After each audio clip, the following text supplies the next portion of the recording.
Recording कर देते हैं। आवाज आ रही है बिल्कुल? जी गुरु जी आ रही है। जी गुरु, ठीक है। एक चीज याद रखना है हमको, ध्यान से समझिएगा। जब गड्ढा खोदने पर अगर भूमि से लकड़ी निकलती है तो अग्नि का भय बना रहता है। गड्ढा खोदने में, हल जोतने में अगर हड्डी निकलती है तो समझिए कि वहां पर निवास करने से कुल का नाश होगा। लिखते जाइएगा आप लोग, कुल का नाश होगा। सर्प निकल करके भागे गड्ढा खोदने या हल जोतने में तो वहां पर चोर का भय बना रहता है। ठीक है। कोयला निकलता है तो रोग होता है या मृत्यु का भय होता है। भूसी निकलने पर धन का नाश होता है। भूमि से ईंटा, पत्थर, कंकड़, शंख इत्यादि निकले तो समझना चाहिए कि जमीन साधारणतया शुभ है। भूमि से ईंटा, पत्थर, कंकड़, शंख अगर ये निकलता है तो जानिए कि भूमि शुभ है, शुद्ध है। ठीक है भगवान। अगला पॉइंट, भविष्य पुराण में मध्यम खंड में आता है कि जल के ऊपर और मंदिर के ऊपर रहने के लिए घर नहीं बनवाना चाहिए। जल के ऊपर, जल में अथवा मंदिर के ऊपर घर नहीं बनवाना चाहिए, ऐसा भविष्य पुराण में स्पष्ट रूप से उल्लिखित है।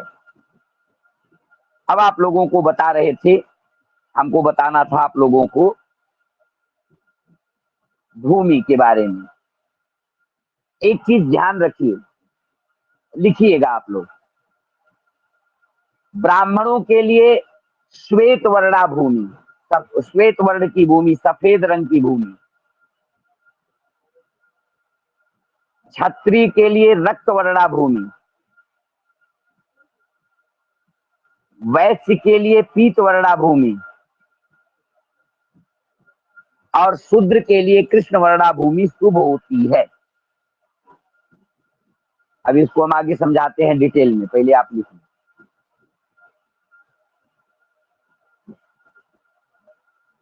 ब्राह्मण के लिए घी के समान गंध वाली, मैंने एक चीज आपको बताया था, आपने गौर नहीं किया होगा।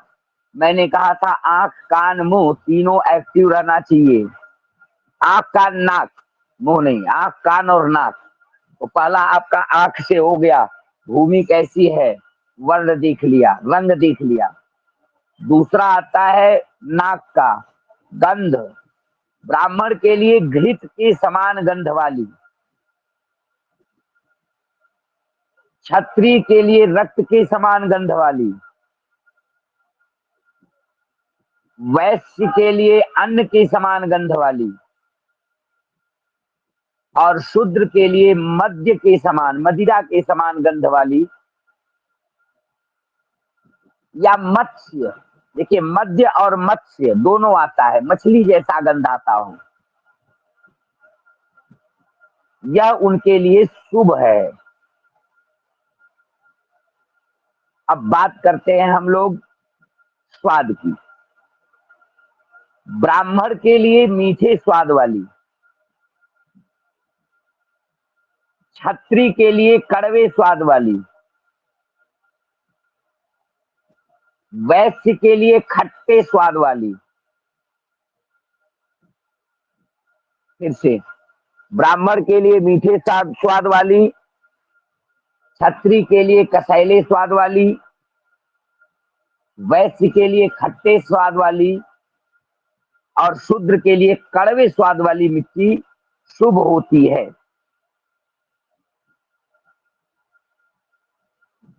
मीठे स्वाद वाली भूमि सब वर्णों के लिए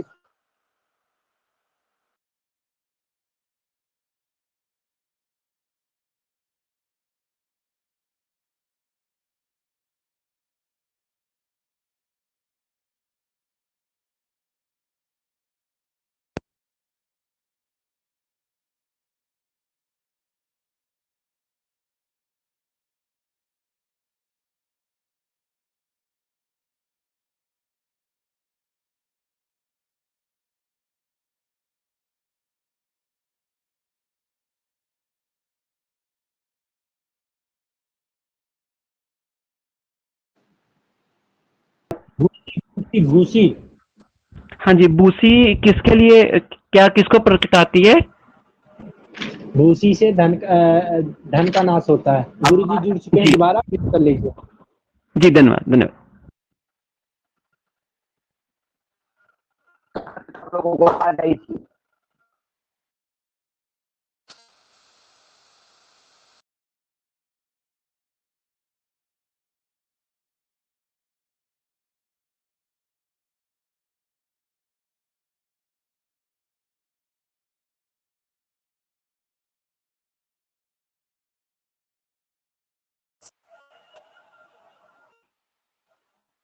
अब नहीं, गुरु जी कट रही है आवाज।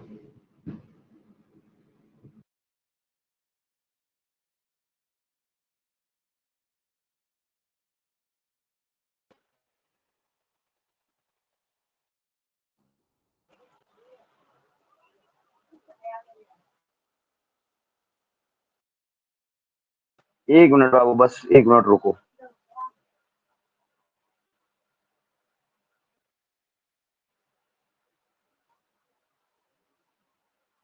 आवाज आई? जी प्रभु। जी गुरु जी, आ रही है, क्लियर आ गई? जी गुरु जी, बिल्कुल क्लियर आ गई। ठीक है।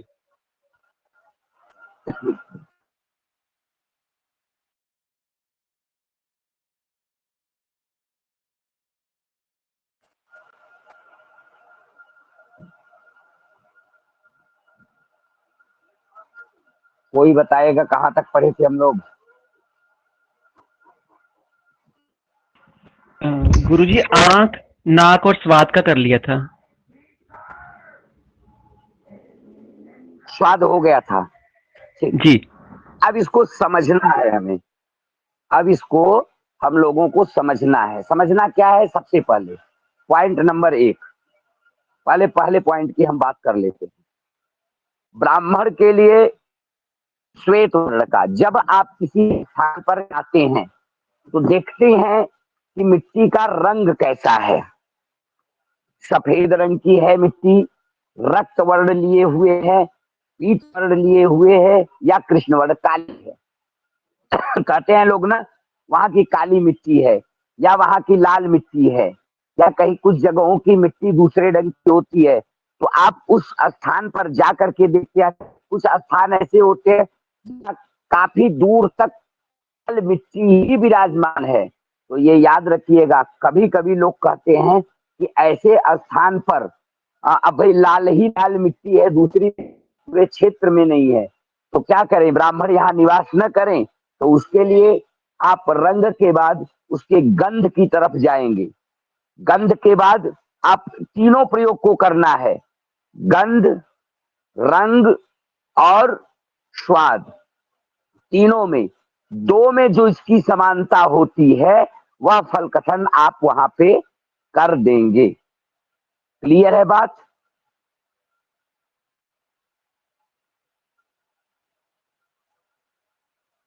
बात गुरु जी। क्लियर है भगवान? जी गुरु जी। जी गुरु जी। किसी को कोई डाउट हो तो पूछ सकता है।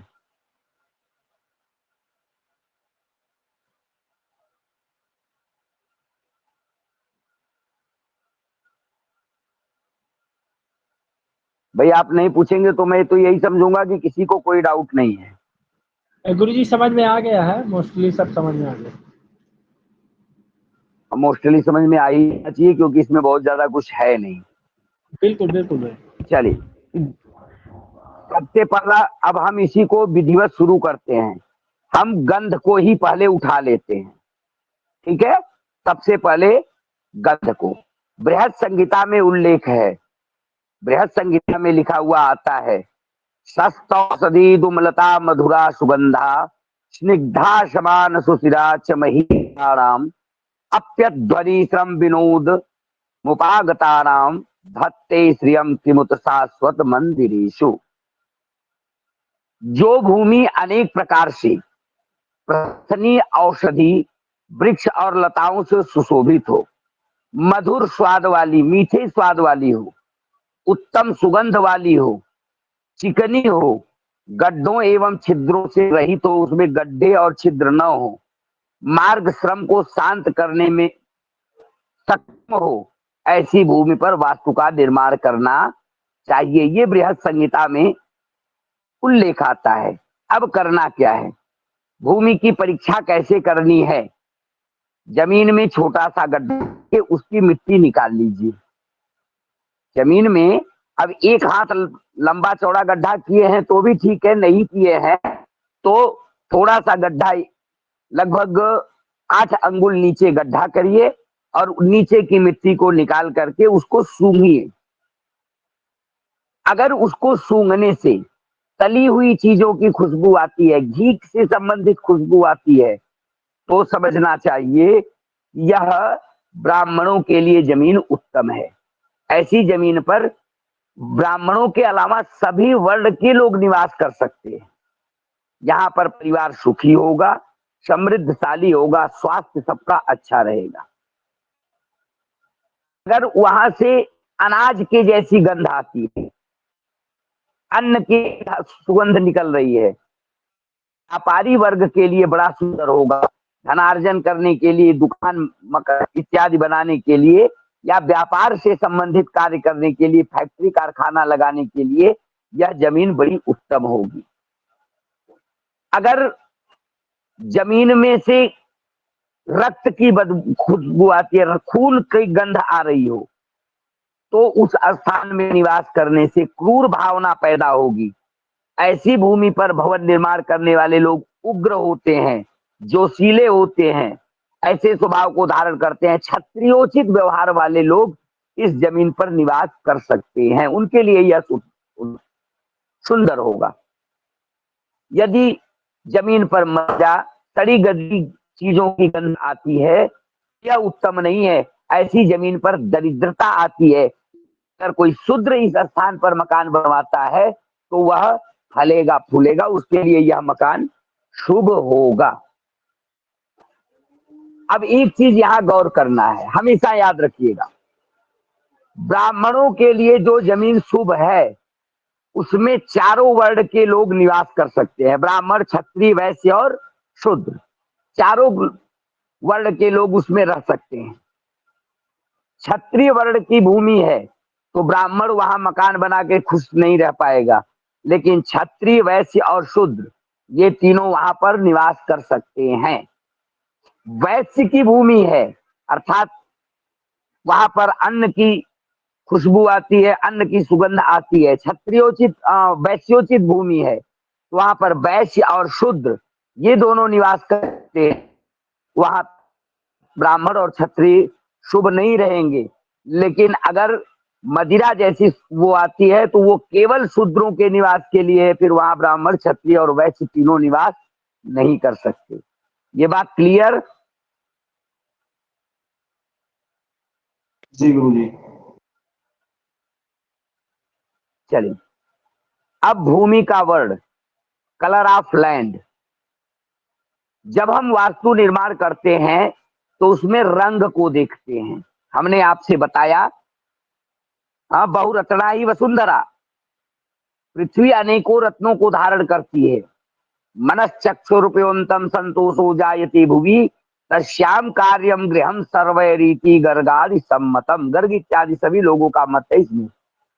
ये एक चीज याद रखिएगा, मैंने कई बार पीछे आपको बताया है, जिस भूमि को देखने मात्र से मन नेत्र दोनों को संतोष होता हो, जिस भूमि पर गृह बनाने के उद्देश्य से आप जाते हैं, आपके मन में शांति मिलती है, आपको खुशी महसूस होती है, मन प्रसन्न चित्त हो जाता है, उस स्थान पर मकान बनाने से व्यक्ति चिरकाल तक प्रसन्न चित्त रहता है और सुखमय जीवन व्यतीत करता है।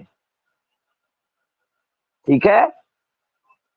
अब कैसी भूमि किसके लिए होगी? वही है जो हमने बताया, ब्राह्मण, क्षत्रिय, वैश्य, शूद्र।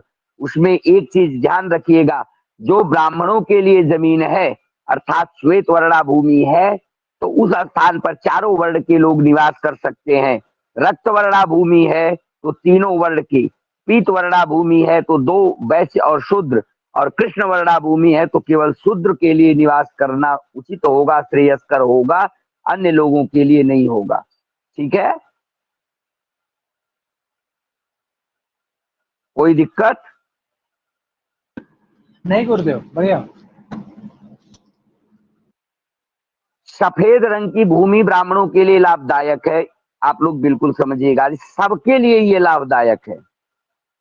अगर सफेद रंग की भूमि पर वास्तु निर्माण करते हैं तो परिवार में ज्ञान, विवेक, बुद्धि इत्यादि की वृद्धि होगी। हाँ, तत्व ज्ञान मिलेगा, आध्यात्मिक शांति मिलेगी, ध्यान साधना के लिए उपयुक्त जमीन होती है। लाल रंग की भूमि शूरवीरता के लिए, शारीरिक बल हेतु, सौंदर्य विशेष, ये क्षत्रियों के लिए उचित है। पीले व्यापार वृद्धि के लिए है, और काले रंग का शुद्ध वृत्ति के लोग, सेवा भाव में लगे हुए लोग लगे रह सकते हैं, रोज कमाना रोज खाना वाले वहां पर सही हैं। अब बात करते हैं हम टच ऑफ लैंड, अर्थात भूमि का स्पर्श। अभी तीन चीजें आपको हमने बताया था, क्या? सर्वप्रथम आंख से जमीन को देखना, फिर गंध ग्रहण करना, फिर स्वाद देखना। तीन चीजें हो गई। चौथी चीज चौथा क्या करना है आपको? स्पर्श। मैंने कहा हाथ और ये आपका पांव भी वहां पर एक्टिव मोड में रहता है। टच कैसा है उसका? कंकरीली, पथरीली, ऊबड़ खाबड़ जमीन पर चलने से मनुष्य दुखी होता है। तो आप समझिए कि ऐसी जमीन पर अगर वह घर बनाएगा तो कहां से सुखी रहेगा।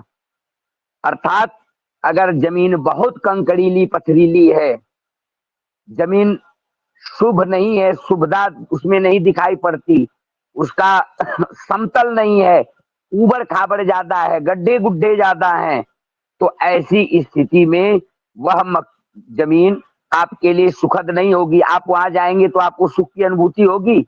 आप चल रहे हैं, पैर में कंकड़ गड़ते चले जा रहे हैं, पता चला कहीं से कंकड़ छेद करके पैर में गड़ गया तो कष्ट होता है। ऐसे स्थान पर मकान बनाना शुभ नहीं होगा। ये समरांगण का एक सूत्र है, उसमें लिखा हुआ है, धर्मागमे हिमस्पर्शाया स्यादुष्णा हिमागमे प्राविशुष्णा हिमस्पर्शा सा प्रशस्ता वसुंधरा। अर्थ समझ लीजिए, धर्मागमे हिमस्पर्शा, जो भूमि ग्रीष्म ऋतु में ठंडे, शीत ऋतु में गर्म, वर्षा ऋतु में शीतोष्ण, ठंडी और गर्म दोनों रहती है, वह भूमि प्रशंसनीय है। ऐसी ही भूमि को निर्माण के लिए सुखदायी बताया गया है। सामान्य भाषा में, बहुत ज्यादा गहराई में न जाके ये समझिए, जिस भूमि पे कंकड़ पत्थर, उबड़ खाबड़, खड्डा गुड्ढे ये सब बहुत ज्यादा हैं, जहां पर बदबू आ रही हो, जहां पर मन एकाग्रचित्त न रहा हो, कटीले झाड़ियां लगी हुई हो, पैर में गड़ जा रहे हो, वह स्थान त्याज्य है, उसको बिल्कुल छोड़ देना चाहिए। बात क्लियर?